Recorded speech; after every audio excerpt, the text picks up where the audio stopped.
You're such an asshole. Consulting.com. New cup. I think I showed you guys this before. Man the Fuck Up Revolution. ManTheFuckUpNow.com. Check that out. These cats, they said, look, you send me merch, I'll plug you. And they got me this nice sweatshirt. It's inside out because it says Man the Fuck Up, and I didn't want to scare everybody at the golf course. I wish there was nobody at the golf course because I forgot, oh yeah, everyone's got jobs. So there I am. But I literally had the golf course to myself. Tuesday afternoon, hey, is there any tee times? Like, dude, you're wide open. I walk out, go ahead. And I'm looking, I'm like, there's nobody else. And they literally just show you. I kind of felt bad.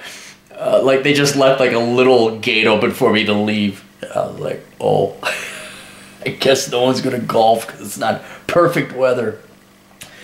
Anyway, good evening, Aaron. I'm going by the name Bill, and I would like to request a Clarey test on a person who's going to hit very close to home for you, John Stumpf, the former CEO of Wells Fargo. Now, I was not working at Wells Fargo under Stumpf. I was there when the good-looking guy was. He was just very handsome. He had a full set of hair. He was just so handsome. He was the opposite of Grunhofer. I remember Jack Grunhofer because he was at U.S. Bank, and it was U.S. Bank and Wells Fargo. Well, it was Norwest Bank in Minneapolis, and then Wells Fargo bought him out, which they technically didn't. I know Norwest bought Wells Fargo. Yeah, it really went well. Everyone remembers Norwest. I do believe that this video is going to be very comical since you can completely relate to him. Let me know the price. Well, I don't know. Is he not a douche? Based on the bullshittings and happenings at Wells Fargo, plus it's Wells Fargo, I can't imagine him being a cool guy. If you make CEO of a large corporate entity like that, you just have to... Look at this guy! Look at this fucking schmuck with his hair!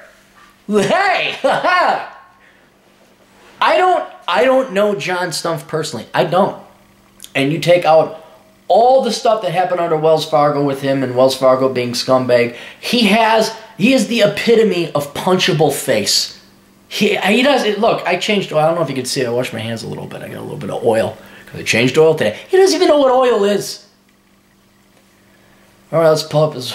Oh, he's from Pierce, Minnesota. Oh, my God, he's a local.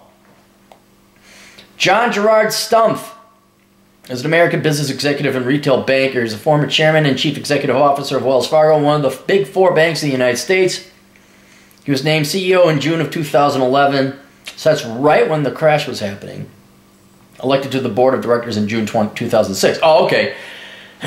So they knew they were up shit creek, lending money to every douchebag in the world.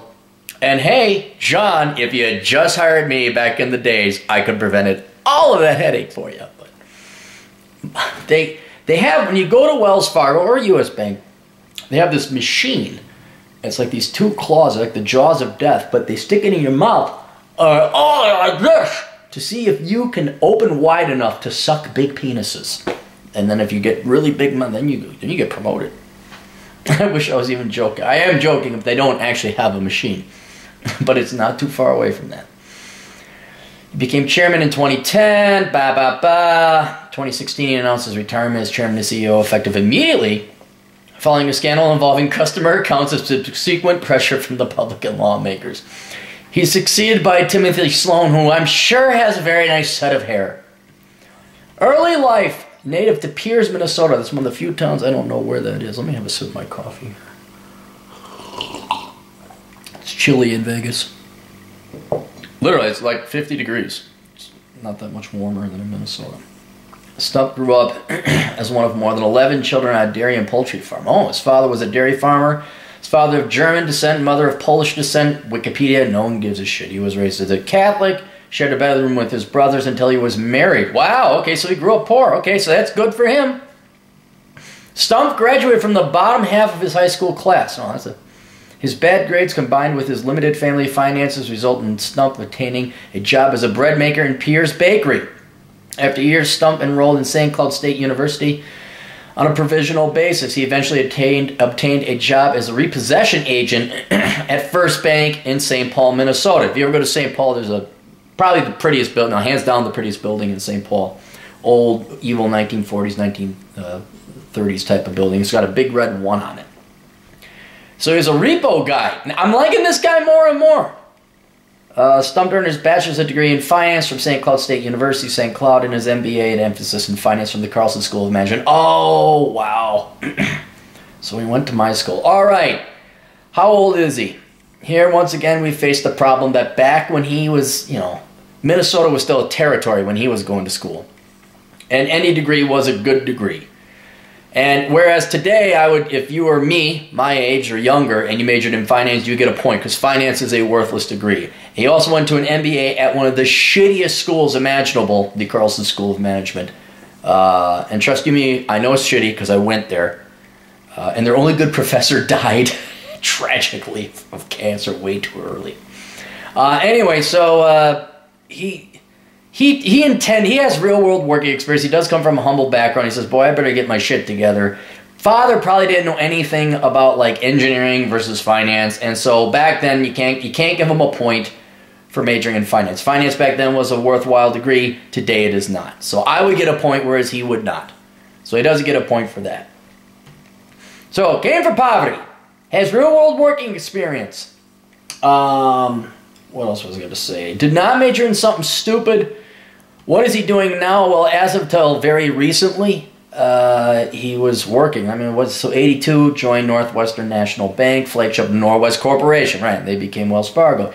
He worked in the loan administration department and then became senior vice president and chief credit officer for Norwest Bank in Minneapolis. He held a number of management positions at Norwest Bank. I'm wondering where it was when I was working as an economist analyst, doing all their economic research while I wasn't supposed to, apparently.